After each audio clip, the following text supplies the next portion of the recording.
नमस्कार,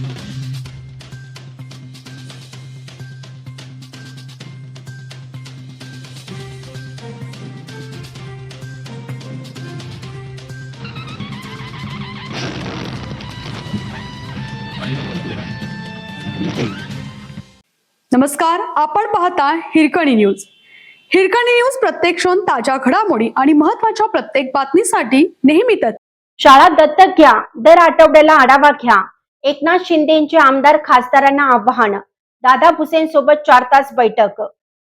उपमुख्यमंत्री एकनाथ शिंदे यांनी शनिवारी मुंबईतील नंदनवन बंगल्यावर शालेय शिक्षण मंत्री दादाजी भुसे तसेच शिक्षण विभागातील वरिष्ठ अधिकाऱ्यांसोबत तब्बल 4 तास बैठक घेऊन राज्यातील शिक्षण क्षेत्राचा सविस्तर आढावा घेतला.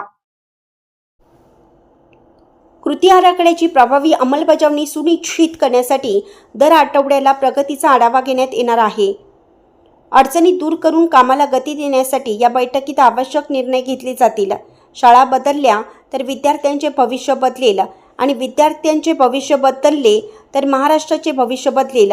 त्यामुळे शिक्षण क्षेत्रातील प्रत्येक चांगला उपक्रम मिशन मोडवर पुढे नेऊन त्याचा लाभ विद्यार्थ्यांपर्यंत पोहोचवणं ही आपली सामूहिक जबाबदारी आहे, असं एकनाथ शिंदे यांनी सांगितलं आहे.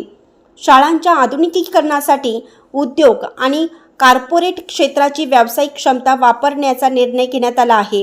येत्या काळात कॉर्पोरेट क्षेत्रातील प्रतिनिधी आणि उद्योग क्षेत्रातील प्रमुखांशी बैठका घेऊन तंत्रज्ञान, प्रशिक्षण, कौशल्य, संसाधने आणि इतर आवश्यक सहकार्य मिळण्याचा प्रयत्न केला जाणार आहे.